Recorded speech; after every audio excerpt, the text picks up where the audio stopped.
ونعوذ بالله من شرور أنفسنا وسيئات أعمالنا من يهده الله فلا مضل له ومن يضلل فلا هادي له أشهد أن لا إله إلا الله وحده لا شريك له وأشهد أن محمدا عبده ورسوله لا نبي ولا رسول بعده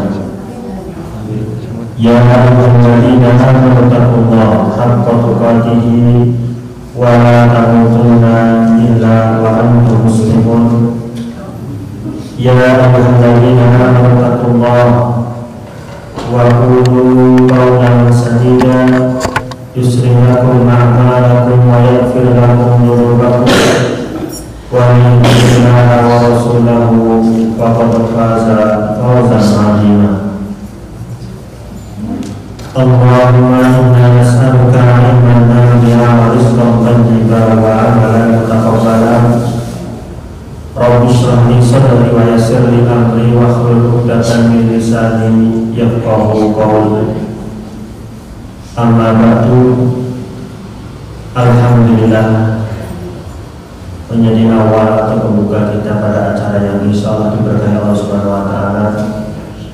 Senantiasa kami mewasiatkan atau mengingatkan untuk selalu memuji Allah Subhanahu Wa Taala, mensyukuri nikmat-nikmatnya, berusaha berupaya meningkatkan ketakwaan kita, memperbaiki iman Islam kita, dan selalu menghadirkan ihsan dalam segala bentuk ibadah, termasuk sholat. Seolah-olah kita melihat Allah, dan kalaupun itu tidak mungkin, yakin bahwasanya Allah selalu mengawasi kita. Sholawat salam senantiasa kita sampaikan, kita aturkan untuk uswah junjungan kita Nabiullah Muhammad sallallahu alaihi wasallam wa ala alihi wa sahbihi ajma'in. Sebagaimana kalau sampun dipun aturaken oleh Ustaz Abdul Malik bahwa malam Sabtu pekan depan sudah tidak ada kajian pekanan, artinya kita sudah masuk bulan Ramadan. Sering sekali orang menyebut ini tamu yang mulia, tamu yang luar biasa. Kira-kira rumah kita mau kedatangan tamu yang luar biasa, mereka betul. Kita disuruh opo, kok tamunya mau nomor siji saat Masjid Al-Amin. Bingung kan? Niki jane tenang orang-orang tamu Ramadan ini. Senang banget, pernah pusing. Jadi kalau senang, alhamdulillah kita akan kedatangan tamu yang mulia, kan selalu disampaikan oleh khotib, ya, dalam kajian, tim guru sangat memawan kedatangan tamu yang mulia bersama dengan kita sampai dengan sebaik-baik mungkin. Kudunya senang orang-orang sing posting, sing ngomong ras senang nih orang. Nah, kemudian kita ditanya jadi senang orang keterangan tamu ini. Kon kosong, senang badan. Tak ambil. Kalau orang kata percaya, ini tamu mulia membawa segala kebutuhan pahala yang kita butuhkan. Syahrul Mubarak yang penuh berkah. Ini artinya, nek kita mau kedatangan tamu yang mulia, tamunya itu bawa oleh-oleh sakwarnane. Terus mikir, lah apa harus digowo? Terus kita bagaimana Pak? Kita bingung mau nyambutnya seperti apa? Hanya menyambut dengan sebaik-baiknya. Mengerti sing digowo bulan Ramadan iki nopo, maka harus pertama kita dasari dengan ilmu. Karena kalau mau kita suguhkan kita dengan pahala, mereka sudah bawa normal bawa.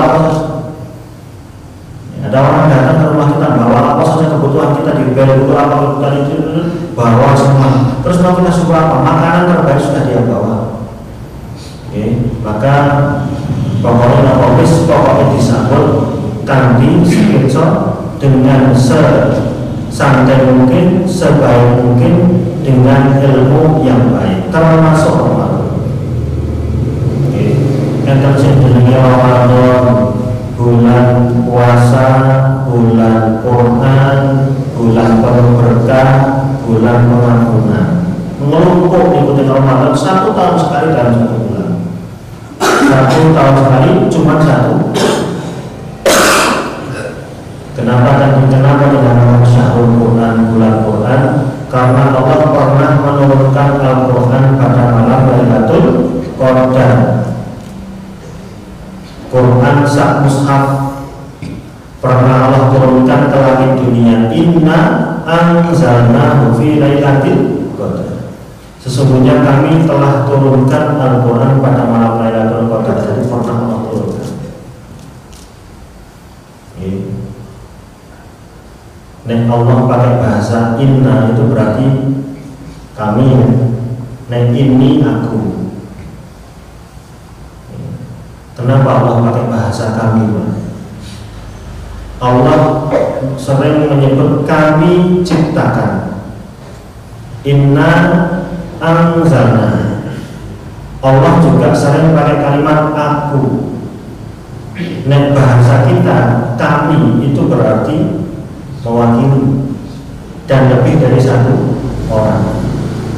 Kenapa Allah ketika pakai kalimat kami itu menunjukkan apa yang Allah perbuat itu adalah perkara yang mulia. Inna khalaqnal insan, kami telah ciptakan manusia, berarti manusia itu mulia. Allah telah turunkan pakai Al-Quran pakai kalimat kata kami, berarti Al-Quran itu mulia. Tapi ketika Allah pakai aku, berarti Allah maha mampu. Nek dewe betul saged. Aku kok. Nek Allah kalau pakai kalimat aku, berarti Allah maha mampu. Tapi kalau kalimatnya kami, berarti apa? Mulia sesuatu itu yang Allah perbuat itu mulia. Termasuk Allah pernah turunkan Al-Quran pada bulan Ramadan pas malam Lailatul Qadar. Jadi untuk malam Lailatul Qadar pas Lailatul Qadar. Nek malam Lailatul Qadar berarti malam Qadar. Kalau nek wong kula niku nek nyebutke sering enten pitik ayam alas. Nggih, pitik ayam alas. Kita pada malam Lailatul Qadar, malam Qadar. Satu mushaf Allah turunkan ke langit dunia. Kemudian Allah angkat. Makanya pas Ramadan saya sing memperingati apa? Nuzul Quran. Tanggal pinten? 17 Ramadan. Dan 17 Ramadan itu Lailatul Qadar kan?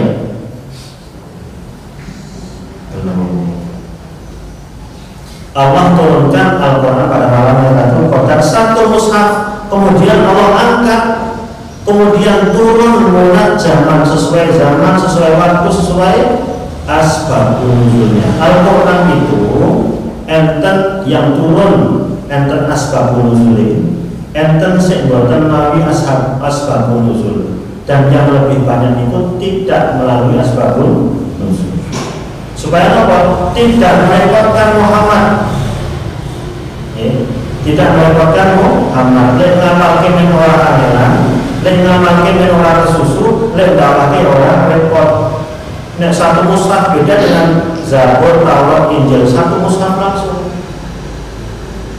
Tapi nek Al-Quran itu apa? Per surat, per ayat, per sekian ayat. Supaya apa? Tidak membingungkan, tidak merepotkan Nabi Muhammad Sallallahu Alaihi Wasallam. Dan banyak lagi kalau istilah-istilah bulan Ramadan. Maka belum lagi ini sering kita dengar bahwa enten masa-masa diistirahatkannya penduduk kubur, ahli kubur dari neraka. Nanti kira lagi. Ketika datang Ramadan, maka Allah mengistirahatkan siapa? Penghuni kubur dari siksa. Siksa kubur itu berjalan sampai hari kiamat. Tapi kalau hanya orang yang ahli maksiat, setelah setelah selesai Allah cuci dengan hukuman yang Allah berikan di alam barzakh, maka akan berhenti.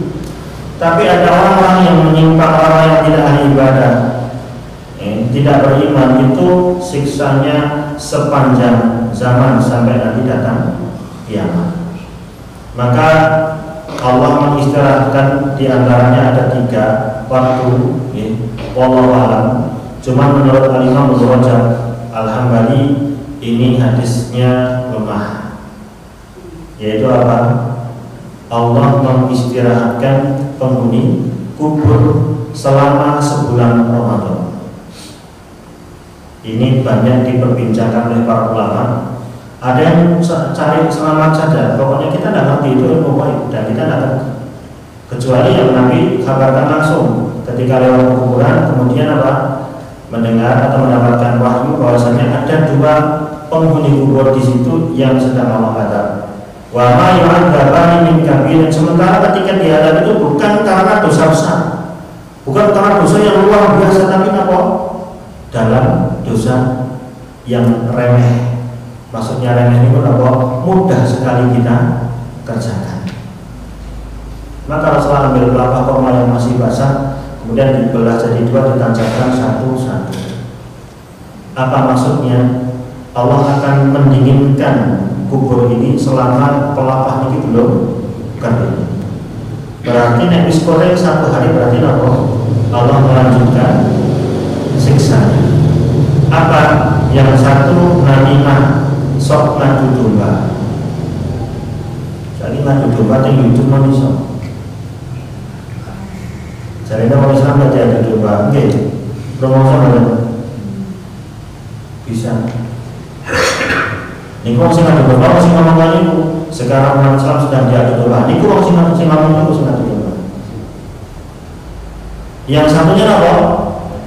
La yastanji minal baul, boten ngati-hati dengan najisnya kencing, baik kencing sendiri karena dia tidak istinja, tidak bersuci, atau mungkin ada cipratan, atau mungkin kencingnya anak. Makanya saat ini tidak milih, maaf ini khusus laki-laki pertanyaannya, ibu rasa jawab. Pak, nek pas pipis seni penanya duduk nopo berdiri Pak? Jongkok. Itu aneh. Jongkok atau berdiri? Kata Aisyah ini, nek kalian dengar ada orang yang bilang Nabi pernah kencing berdiri, fala tusaddiqu, jangan dibenarkan. Ning enten sahabat kula lali jenenge, niku pernah Nabi pas berdiri pipis. Tapi nek secara kaidah napa sing diaturake Nabi niku didahulukan daripada perbuatan Nabi. Al-qaulu muqaddamun 'alal fi'l. Niki kaidah. Saniki Nabi matur napa itu yang kita perhatikan. Adapun perlakuan Nabi berlawanan dengan apa yang beliau ucapkan, mungkin ada kasus tertentu. Ternyata ketika itu digulungkan sampah dan perangan kata niki nek jongkok nyiprah. Saniki nek seni pipis jongkok napa berdiri, lihat kondisi. Saniki enten lingkungan masjid yang menyediakan tempat untuk kencing, itu disetting orang suruh berdiri. Iya betul. Ada yang disetting orang suruh duduk. Nah singkona di masjid Nabawi atau Masjidil Haram kan yang duduk apa? Gitu, duduk. Sementara kita susah. Kalau sebelum itu enter di akhirnya duduk perawat angel, orangnya kurang haji dan duduk kayak kamar mandi kayak tempat duduk angel. Maka duduk atau jongkok sing paling gampil nopo, yang penting bisa menghindari cipratan air kencing. Niku kuncinya itu. Hukum asalnya jongkok, tapi suatu saat bisa berdiri karena menghindari cipratan. Dan cipratan kalau kita tidak perhatikan, maka itu akan menjadi sebab salah satu sebab ada kubur. Masuk kamar mandi nyangkrong sarung, Pas ngeten iki meleset set sing bagian ujung sebelah nyapu lantai karena cis pas ditarik ngeten iki saking kagete orang ngerti iki sing mau sing kesapu ki sing kiri apa sing kanan ujung atas atau ujung bawah kan betul jelas itu padahal harus dipakai. Bagaimana caranya? Dicuci kedua ujungnya supaya apa? Tidak ragu lagi.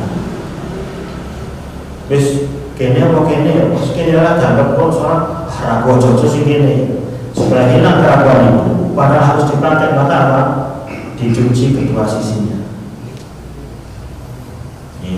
Niku hati-hati dengan najis. Kadang-kadang ibu-ibu di kampung putrane pipis ya teko di kerot orang cari ini pakai dilepas celananya kira terus nanti langsung dipakai celana terus dipotong. Itu tidak berhati-hati dengan air. Maka pendapat yang pertama adanya waktu istirahat atau diistirahatkannya penduduk kubur dari ada kubur selama bulan Ramadan ini adalah diperbincangkan para ulama. Adapun hadis tadi yang mengatakan Al-Imam Ibnu Rajab mengatakan dhaif lemah sanadnya, tapi ada yang mengatakan kalau mensahihkan hadis itu maka berkeyakinan memang diistirahatkan. Yang nomor dua kan hari Jumat. Hari Jumat itu diistirahatkan dari ada kubur. Makanya jadi dikiaskan siapa yang meninggal malam atau hari Jumat maka termasuk husnul khotimah. Jadi bukan hanya berlaku untuk orang yang sudah dalam kubur kemudian dientaskan adabnya diistirahatkan karena hari Jumat, tapi berlaku juga untuk orang yang masih hidup kemudian mati pada malam dan atau hari Jumat termasuk tanda husnul khotimah. Yang ketiga di antara dua tiupan sangkakala. Nanti malaikat Israfil itu kan meniup sangkakala dua kali nih. Pertama tiupan yang menghancurkan alam semesta. Penduduk langit bumi mati semua kecuali yang Allah kehendaki tidak mati. Ya, mati semua. Ya. Terus kemudian tiupan sangkakala yang kedua baru mereka bangkit. Digambarkan seperti apa? Seperti biji atau tumbuhan yang tertimpa gerimis. Kemudian tumbuh tumpul, ya. Terus mereka berkomentar bahwa mambah tanamin markodina kisopo jane sing buka sing nangeke aku dari tidurku. Jadi tiupan pertama mereka merasakan seperti apa? Tidur. Tiupan sangkakala yang kedua mereka mengatakan siapa yang membangunkan kami ini. Nah ini diambil pendapat bahasanya berarti penghuni kubur adabnya diistirahatkan pada saat itu. Dan sekarang saat ini malaikat Israfil itu pun ngomong apa? Lakomahu Israfil pun ngomong trompet ini. Dari awal beliau ditugaskan sudah di mulutnya. Tugas yang kedua beliau adalah memikul arsy-Nya Allah. Wa kana arsy arsy-Nya Allah itu di atas air. Di antara malaikat yang bertugas mikul itu adalah malaikat Israfil. Nek tukang parkir namun semprit teko-teko matir mengenang saged kliwat spontan teko-teko disebut matir ning nek malaikat Israfil boten kliwat. Kalau teko-teko bahaya. Dan itu suara sekedar Allah Subhanahu wa ta'ala. Itu tiga Allah terjadi ada ruang silang pendapat antara para ulama Allah. Intinya Ramadan ini sudah sering kita dengar bahwasanya Ramadan itu penghuni kubur diistirahatkan dari adab kubur selama 1 bulan. Ini bagi yang mensahihkan hadis tadi, bagi yang membenarkan kata yang Ibnu Rajab bahwasanya hadis ini adalah lemah, ada kelemahan dalam sanad ataupun yang membawakan hadis tersebut. Wallahu a'lam bishawab. Intinya apa yang perlu kita siapkan? Persiapan ini jadi apa? Tadi pertama apa? Ilmu. Ilmu ini poso mengerti apa ini? Poso itu ada syarat rukun, enten syarat wajib, enten syarat sah. Soal apa? Puasa. Kalau sholat enten syarat rukun. Nek syarat rukun nganti ditinggal, ki moko sholat ora sah. Poso niku ya ana syarat rukunnya poso. Syarat rukunnya ora diganti apa percuma nek poso. Syarat sholat wudu. Wudunya ora sholat tidak sah.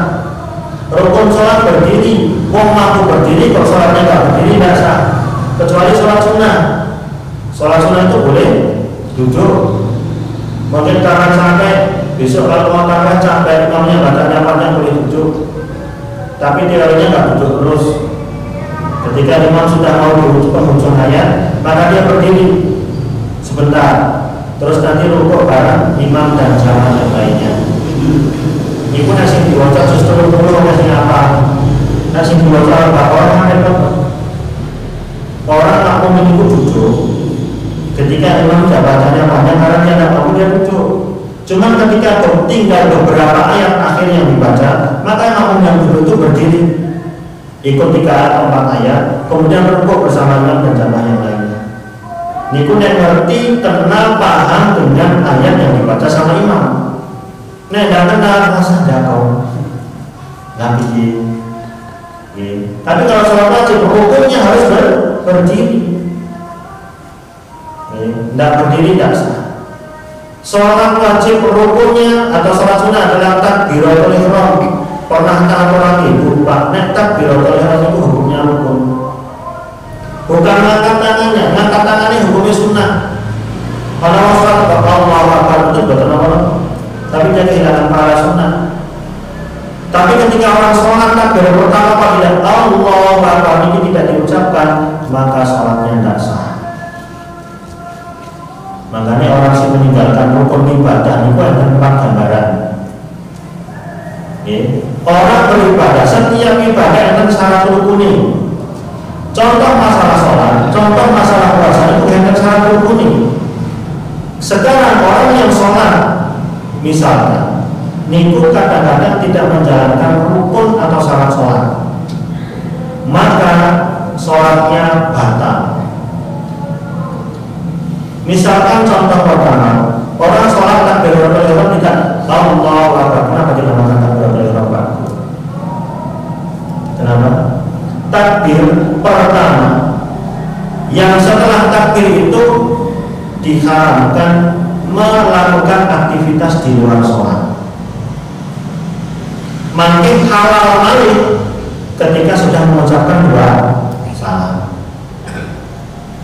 Makanya sepakat para ulama takbir kali salam itu adalah bagian dari rukun sholat. Orang sholat orang Allah Akbar pas salam tidak bilang assalamualaikum warahmatullahi wabarakatuh, berarti gugur salah satu rukunnya sholatin boten kamu. Sapa sing melawan orang yang tidak menjalankan rukun itu paling tidak ada 4 gambaran. 1, dia tidak ngerti. Aku ke orang ngerti nek hukumnya sholat kudu muni Allahu Akbar. Orang yang tidak ngerti ini, maka dia tidak berdosa. Neng tetap sholatnya berdosa. Dia nggak berdosa karena tidak ngerti hukumnya. Neng sholatnya tetap berdosa. Yang kedua, karena lupa. Orang sholat kok lupa takbiratul ihram mengucap Allahu Akbar, maka karena lupa dia tidak berdosa, ning tetap sholatnya berdosa. Dina rukun itu gak ampun. Lari sengaja orang nanti tetap batal. Mungkin sholat-sholat kita yang lalu itu batal semua. Makanya kalau pernah cerita orang mau sholat gitu, suwi tak tahu rumah sing ditompo. Kenapa? Nilai rumah akan rukun, mengabaikan, meninggalkan, melupakan. Kok orang ngerti rukunnya sholat? Ngaji pilih itu hal kalau sholat, mulia-muliani, padahal belum ngerti dia sholat itu rukunnya apa. Nomor 3, orang sholat meninggalkan rukun karena sengaja. Nah, jenis nomor 3 ini dia berdosa, plus sholatnya nggak sah. Pertama, nomor tidak ngerti hukumnya, tidak berdosa, sholatnya tidak sah. Yang kedua, lupa, tidak berdosa, sholatnya tidak sah. Yang ketiga, apa? Sengaja meninggalkan, ngerti hukum ini, malas. maka dia berdosa plus sholatnya tidak sah. Yang keempat, uzur syar'i. Nek uzur boten dosa, sholatnya tetap sah. Sinten Bapak sing Allah akbar uzur tidak boleh tidak mengucapkan siapa? Orang bisu. Ini kan dengan kaidah fikih apa? Enten orang yang tidak bisa bicara oleh orang berujuk angsa. Padahal yang berujuk itu kudu qabil itu nikah. Penulis itu qabil itu nikah apa aku terima nikahnya penulis. Orang bisa nulis. Kalau isyarat, bisa pakai isyaratnya mengeluarkan rambut dan rasanya, maka diwakilkan. Kalau terbalik dan pikir, wakilkan. Saya terima nikahnya untuknya. Kalau ada yang untukku ya udah dibujuk teman. Wakilkan, itu untuk misalkan orang tidak bisa jalan, dalam hatinya bilang Allah. Minta orang sehat kok tak nyata kita. Sholatnya tidak sah. Termasuk Al-Fatihah, termasuk salam, termasuk rukun-rukun misalkan tasyahud atau membaca sholawat nanti wonten tasyahud ingkang terakhir. Yakin boten bahwa sholat maghrib itu tanpa waktu? Yakin boten? Tidak yakin. Lali, Pak, itu rukun sing lali. Mau rakaat ping 3 salat, wonten rakaat 1 loro sing ora maca Al-Fatihah. Ndak sah salat. Salam alamun ngantuk, bisa lampung, sekarang ngomong, sekarang ora. Ndak sah salat. Termasuk puasa itu enten syarat wajib, enten syarat sah sepuasa. Syarat wajib nomor 1 suci, khusus bagi kaum wanita. Yang kedua, tidak safar.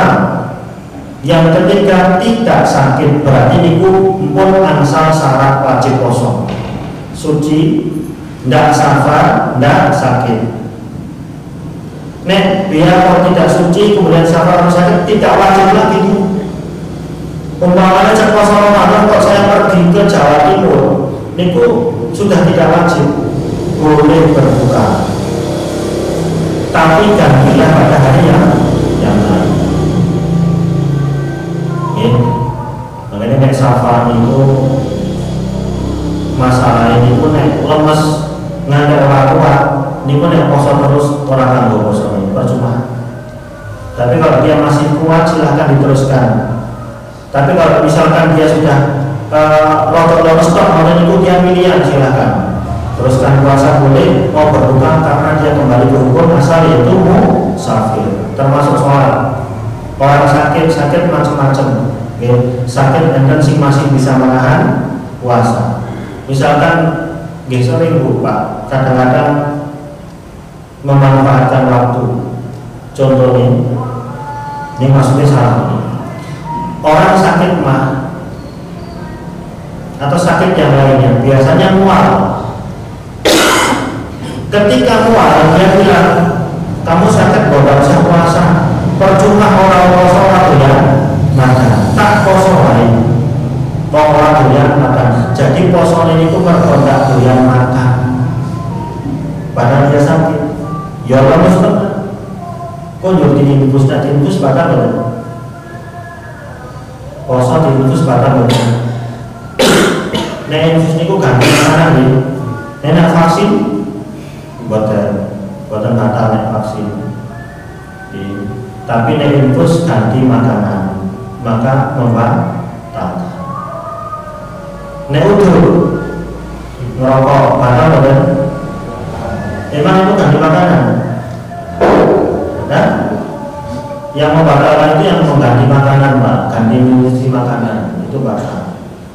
Ini dari lina pengucut di kok batal. Kosong ini pendengar itu. Ya. Sementara orang menganggap rokok itu seperti makanan. Gila Pak? Wah saya kalau rokok jangan lemes, ngerokok langsung jenggelek. Lalu supaya makanan pun sementara dianggap seperti makanan maka membatalkan. Toran makanan itu Tidak hanya jenis nasi, perselawat, kemudian minum. Makanan itu apa saja yang bisa kita rasakan nikmat di mulut kita, itu namanya makanan. Saat ini orang rokok itu kan merasakan, nah itu berarti seperti orang yang makan. Makanya nek rokok pun tetap batal nek asli. Dan terus niku syarat wajib. Enten syarat sah puasa nopo niat pertama suci, nomor 2 niat. Nah niat puasa Ramadan itu paling beda. Nek puasa sunnah itu niatnya bisa setelah subuh boleh, tapi kalau puasa Ramadan puasa wajib niatnya harus sebelum subuh. Malam yubanyi diniyah farasiyah malam. Sapa wong sing ora mengalami niat pakai niat sebelum subuh, maka tidak ada puasa untuknya, tidak sah. Ini karena syarat sah. Makanya ajeng niat itu sebelum subuh. Kalau besok, kalau malam hari ini masih tarawih, berarti sadar besok masih puasa. Orang sembunyi niat sakit tarawih berarti saya bisa puasa kan ada gitu. Atau paling tidak dia malamnya makan sahur, sadar ini tujuannya untuk apa, niatnya memang besok untuk puasa, tidak usah diucapkan, tidak masalah. Gitu. Pripun nek wong sing kuliah wali, no niat bahasa Arab sahur kerina. Angger liwat-liwat sebab subuh. Aku ora niat puasa. Orang yang seperti ini boleh niat dirokol sesasi sepisan. Besok tanggal 1 Ramadan malam ini saya tarawih, kemudian saya berniat untuk puasa 1 bulan penuh ke depan. Sesungguhnya per 1 kali puasa adalah 1 kali niat malam sebelum subuh. Wonten rukun puasa. Apa rukun puasa? Menahan diri dari pembatal puasa seperti makan, minum, mendatangi istri dari terbit fajar sampai terbenam matahari ini rukunnya. Nek niku kok dilanggar berarti napa puasanya boten sah.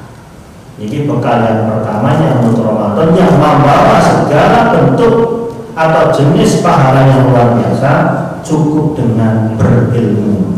Mengilmui, ngerti ilmu ini pripun caranya mensikapi kedatangan Ramadan itu. Terus nikah nomor kali ini tidak usah. Jamin saja. Baik, sedikit lagi. Yang kedua, bertaubat.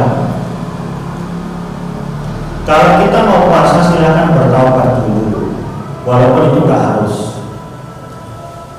Aku lali ini tobat ini setengah puasa atau bacanya. Tobat sing tenanan, saat itu perlu berhenti, menyesali, janji gak akan ulang.